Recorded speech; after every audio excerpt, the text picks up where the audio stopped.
It's 1928 and a Petri dish left next to an open window is about to revolutionise modern medicine. Scottish scientist Alexander Fleming finds that something in the mould growing in the dish is killing off bacteria. It's penicillin, the first antibiotic. This wonder drug and other antibiotics will go on to treat the untreatable, saving millions of lives.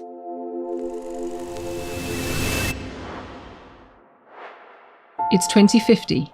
The cupboard is bare. Antibiotics were our precious resource. We needed to use them, of course we did, but we weren't prudent. Because each time we used them, misused them, and overused them, we gave the bacteria a chance to evolve, to become resistant. And without global leadership, scientists have been unable to bring new antibiotics to market.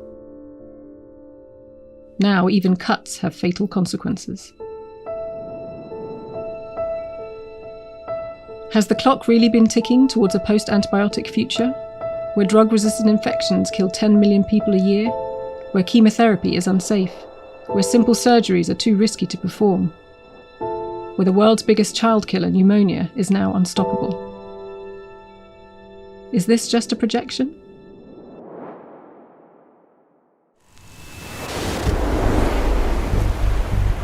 "2020. Climate change is headline news. Forests burn.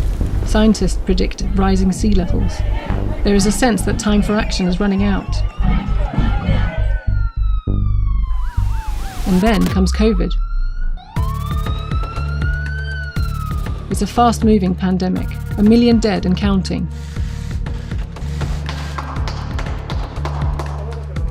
But the world mobilises with urgency. Individuals, doctors, scientists, yes. Governments and policymakers too.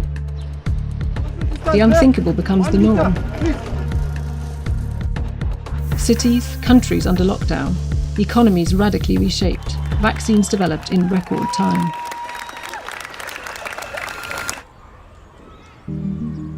And against this backdrop, a chance to change the narrative on that other looming global catastrophe, the one we already know about, antibiotic resistance.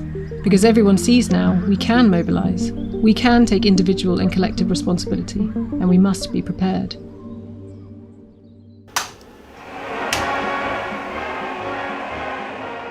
It's 1945. The Allied victory, that was a collective effort too.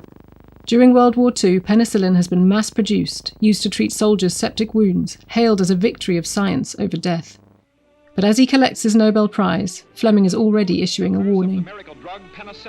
Misusing antibiotics can hasten the evolution of drug-resistant bacteria and render them useless for future generations.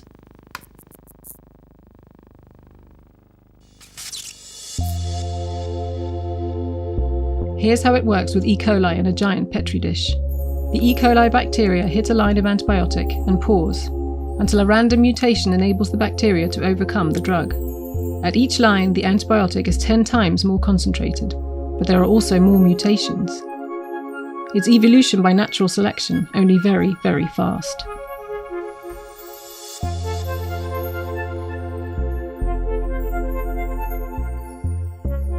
We live in a Petri dish too.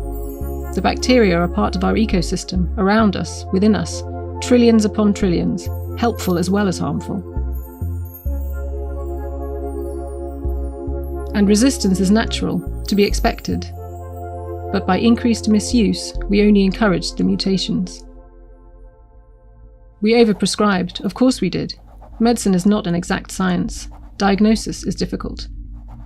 And people expect to be cured. In some parts of the world, antibiotics don't even need a prescription at all. They're over the counter or at the back of the drawer. But against viral coughs, colds, and sore throats, they're useless. Worse than useless.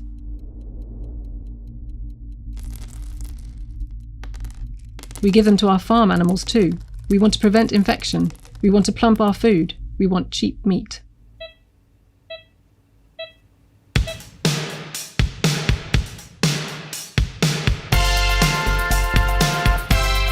It's the 1980s. This is the start of the discovery void. For more than 30 years, no new classes of antibiotics will be launched. Why? Follow the money, and it runs out. Big Pharma has no incentive to invest in the development of antibiotics. There's no profit. It's expensive, time-consuming and complex, and single-use. While antidepressants and heart drugs, they make money on repeat. Meanwhile, controls designed to limit the inappropriate use of antibiotics also limit financial incentives for making them.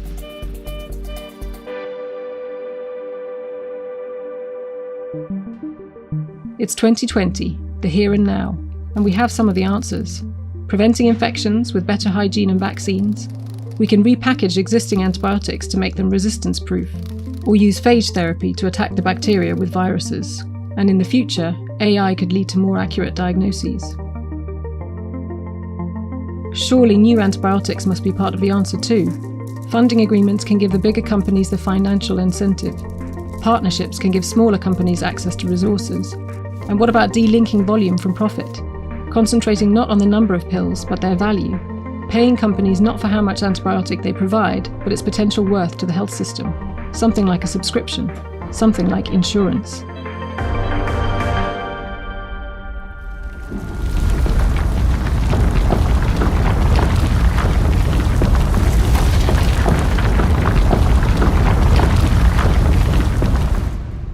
The building is catching fire. The edifice is crumbling. The cupboard is running bare. Already, antibiotic resistance is killing 700,000 people a year. In some ways, COVID has made the problem worse. Fears about secondary infections mean large quantities of antibiotics have been prescribed to patients.